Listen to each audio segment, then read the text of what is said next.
Life is Strange is a franchise I adore. The first two games and Before the Storm are some of my favourite games of all time, and the reason for that is the beautifully developed characters and emotional stories. Double Exposure was the first sequel in the franchise to return to its previous characters, with Max Caulfield from the first game being the protagonist. This title was plagued with issues, whether it be narrative plot holes or bad character development, but I also had my own personal gripes with it. Reunion, as a direct sequel to Double Exposure, aims to right the ship by bringing the other main character of the first game back, Chloe Price, to reconnect with Max and solve another mystery. The question is, does this ship have too many holes to plug with potential fan service, or did Deck 9 manage to create a game that can stand amongst the great stories this series is known for? What's up? How's it going, people? Welcome to Casual Gamer Reviews. If you want to support the channel, then please leave a like, subscribe and share with your friends. If you don't like it, then leave a thumbs down and let me know how I can be better for you. Life is Strange Reunion took me 11 hours for my first playthrough, but I have run it a second time with completely different choices to see how things change. Reviewed on Xbox Series X. The gameplay of Reunion actually blends the first game, Before the Storm, and Double Exposure because we play as both Max and Chloe in this game. You will still be walking around for the most part, interacting with things to hear a goofy comment from the characters in a monologue or learn some background information about the setting. This has always been important for this series as it is so narratively rich, every interaction adds context. The gameplay mechanics that come from previous titles are Max's rewind ability, Chloe's talk back ability, and Max's double exposure camera. Max's rewind returns from the first title and replaces the jumping timeline power she had in Double Exposure. This was welcomed by me as I think it is a far better power, and the way it can be used provides incredibly nuanced character interactions and conversations. Sometimes rewind is essential to progress the story, but there are several open-ended interactions where you can choose to use it or not to get different outcomes. The variation Deck 9 have woven into this game through rewind is really impressive.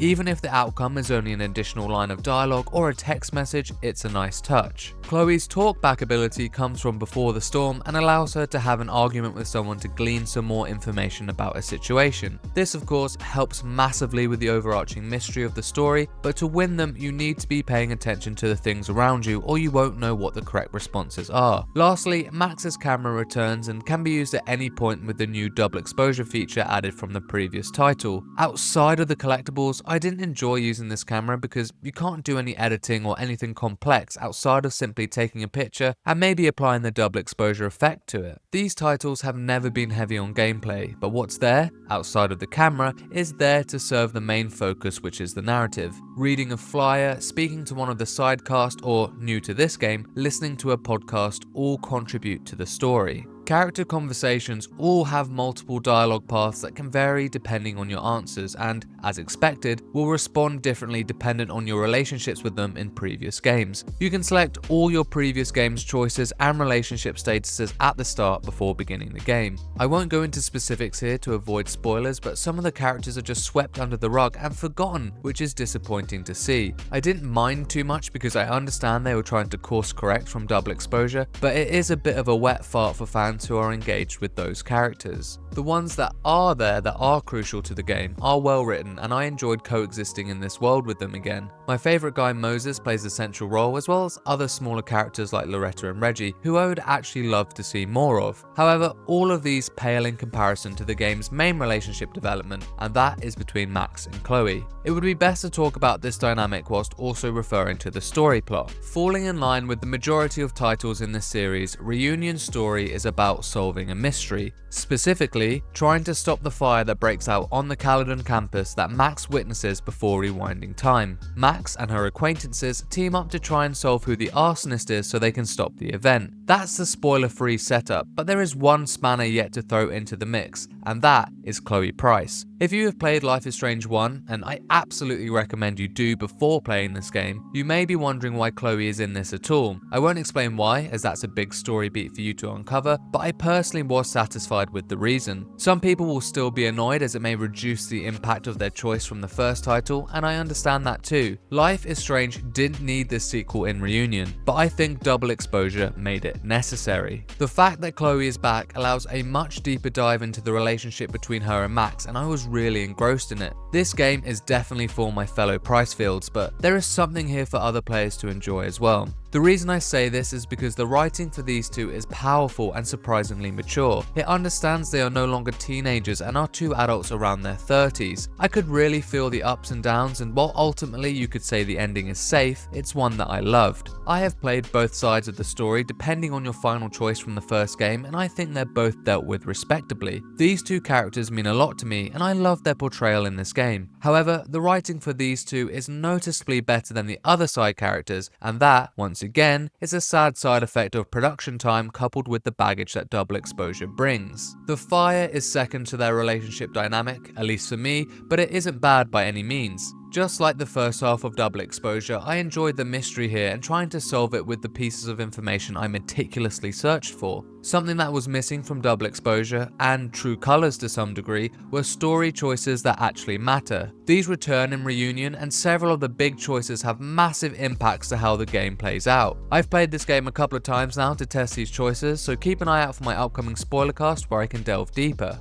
As Life is Strange is effectively a choice-based 3D visual novel, having heavy story implications tied to player choice is an absolute must. As I mentioned, I did enjoy the end of the story from a Max and Chloe perspective, but it still leaves some things unanswered with the side characters that I was hoping for a bit more from. The soundtrack in Reunion is another banger. There's a lot of original tracks from Tessa Rose Jackson, who returns from the previous title, as well as songs from Holly Humberstone, Girl in Red, and even Daughter return after the amazing soundtrack they did for Before the Storm. Foals have a track too, and my surprise favourite because of how unexpected it is a track from Idol's and LCD Sound System. The music in these games are always like a cozy blanket, but this one in particular is special because of the story it surrounds. As Tessa Rose Jackson said to NME, it also felt like there was a lot of tenderness with the music this time around because at the core of it, Reunion is a love story. Couldn't have said it better myself. From a voice acting perspective, all returning characters from Double Exposure keep their roles. Of the side characters, Blue Allen, who plays Moses, is a clear standout. His voice I could listen to forever. I would also shout out Samantha Bowling, who plays Amanda, because her line delivery is absolutely stellar. It perfectly hits that comedic timing. Of the main cast, Hannah Tell reprises her role as Max Caulfield, and to me, Hannah remains one of the most iconic voice actors in my gaming life. She is Max, and always will be. Max's goofy character and sweet, gentle nature are all portrayed through Hannah's voice acting, and I can't applaud it enough. Chloe Price is voiced by Rihanna DeVries, who voiced her in Before the Storm, rather than Ashley Birch, who voiced Chloe in the original title. I think Rihanna did an excellent job at playing an older, ever so slightly matured Chloe. Given that there are some huge emotional beats in this game, I think the voices of Max and Chloe went a long way to delivering that message and drawing the player in. Yes, this game did bring tears to my eyes. The visuals are where most of my gripes with Reunion lie. It follows the same art style as Double Exposure, but the character models and animations look worse. I can only assume that this is due to time and budget constraints, but it is definitely noticeable. Double Exposure is easily the best looking Life is Strange game in my eyes, and some of the environments in Reunion can be beautiful, but it's hard to turn your attention away from the shortfalls. The pros are that I think the Caledon campus looks even better in the late summer setting than it did in the snowy winter. The art plastered around the snapping turtle, whether in frames or graffiti, is awesome, and lastly, Max herself looks the same as she does in Double Exposure, and I really like that character model. The cons are everything else. Even important side characters like Moses and Chloe can look stiff in their facial animations. There is near constant popping in of assets every time the camera changes. Transitions in and out of cutscenes can be delayed, and that is a jarring experience. And then lastly is the performance itself. I always play games on the performance setting, and in this game it says it targets 60 FPS, but let me tell you, some areas were way below even 30. I particularly noticed it in the snapping turtle, where there was constant hitching and frame dips in performance mode that I had to turn it down to quality mode for it to even be bearable. At least then it seemed at a constant 30 rather than jumping up and down. This area was the worst offender, and some areas it's not a problem at all, but the hitching and frame drops were a common occurrence throughout. I can only hope Deck 9 can send a patch out soon.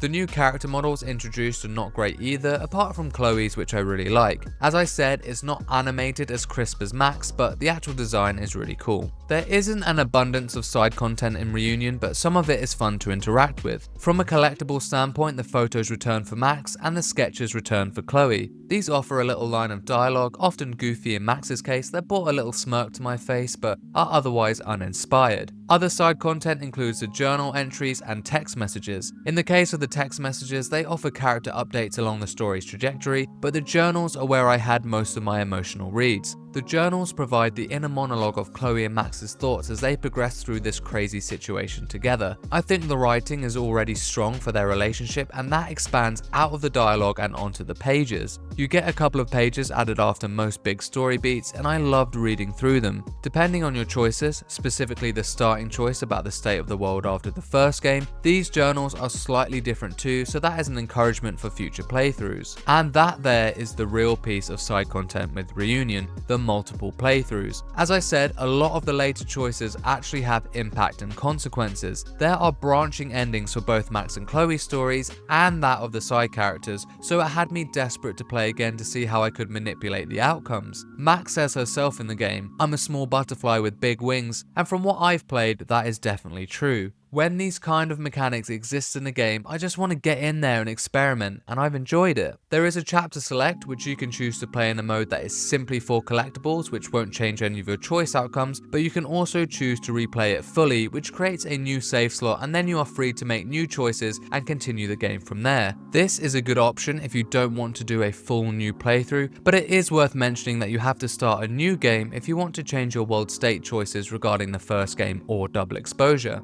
Life is Strange Reunion is not a game I think was needed as a follow-up to the original game, but I do think that it was needed after double exposure. Because of this, its biggest flaws are the narrative choices it makes to repair the issues of its predecessor, with some of these feeling flat or not being explored fully. What we do get though is a powerful and emotional reconnecting of Max and Chloe that is refreshingly mature and a fitting end to their saga. These are two characters I care about, and I was more than satisfied with the beautiful interpretation of a world where they could be back together. I love that choices actually do have consequences again, and the return of the rewind power was undeniably the right choice. It is slightly held back by the aforementioned backtracking, a handful of underdeveloped side character arcs, and a slew of graphical bugs, but ultimately I had a great time saying goodbye to these two iconic heroines. Life is Strange Reunion gets a casual gamer score of 8.5 out of 10.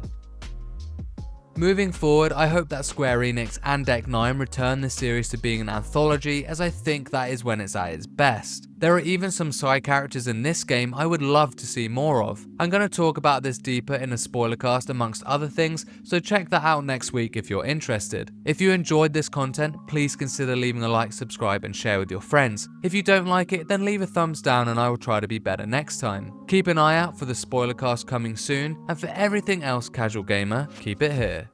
Peace and love.